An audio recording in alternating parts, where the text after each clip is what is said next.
Welcome back to Vital Signs. We are here and we're going to switch gears a little bit to risk management strategies with our resident legal expert, Jason. Welcome back to the studio. Thank you, Jen. I appreciate you having me. I'm Jason Desouza. I'm the founder of DUSA Injury Lawyers. We're in San Antonio, Texas, and I have clients all over the state. Good seeing you again. Jason, what are effective risk management strategies for small businesses to prevent workplace injuries? You know, in answering that question, I think a fair comparison is how often does a business pay taxes? Once a year, right?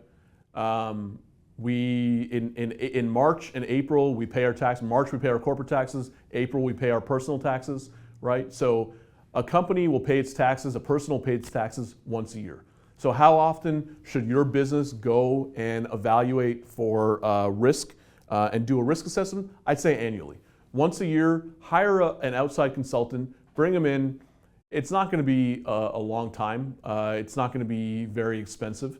And on top of that, I'll bet you that it would positively affect your insurance rates because you can show that certificate to your insurance company and say, hey, I think that you should lower my rates because I care about safety and I've been rated and I've done a safety evaluation at my company. And I think that you owe me a lower rate. And if you're not willing to give me a lower rate, then I'm going to go and take my business and go elsewhere to an insurance company that actually values my business and values that I've adopted a safety first, safety always mentality. Let me ask you, can implementing a strong safety culture reduce the likelihood of facing injury lawsuits? I don't think that there is anything that you can personally do to affect human behavior. And human behavior will outcome an injury lawsuit. Human behavior is the source of an injury lawsuit. So I don't think that you can control everything. I think most people understand that there will be people who get hurt. Maybe it'll be their own fault. Maybe it'll be the fault of somebody else. Maybe that injured person might want to not accept responsibility themselves, and they might want to blame another person. So it's not that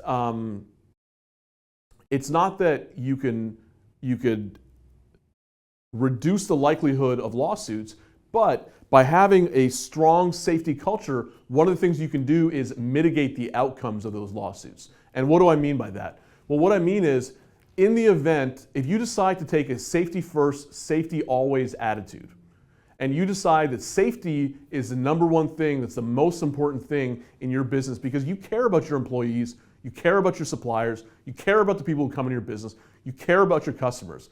If you take that attitude and you run with it, then I think that in the event that there's a lawsuit that gets filed against your company, I think that you have a better shot at getting a favorable outcome of that lawsuit. I think that I've seen, just like we've won cases, we've had unsuccessful outcomes on other cases.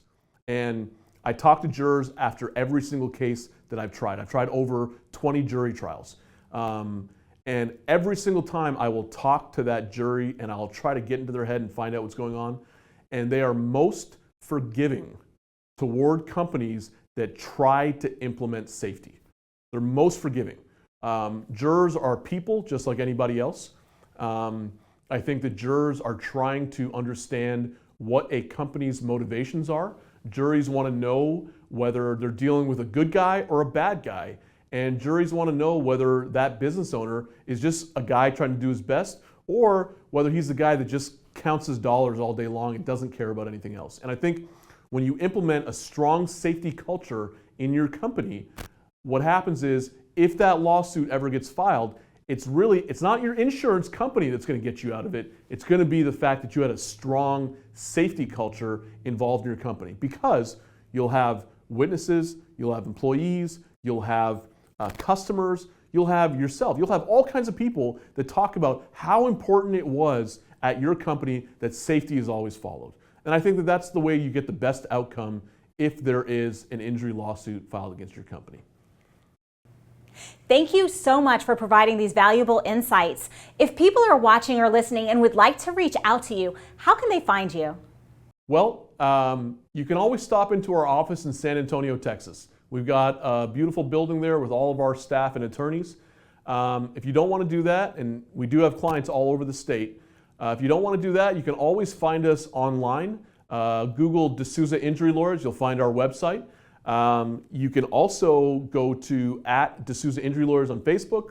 You can find Desouza Injury Lawyers on Instagram. But if you have any questions or you think you have a case, you can always text me and ask me that question, and I'll give you my cell phone number. It's 210-591-9777. And it was great seeing you again, Jen, and thank you so much for having me.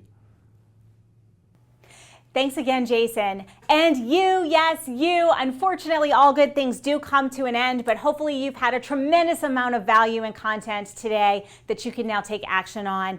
Unfortunately, we will have to end today, but we'll be here same time, same station next week. So until then, have an amazing day. This has been a Now Media Networks feature presentation. All rights reserved.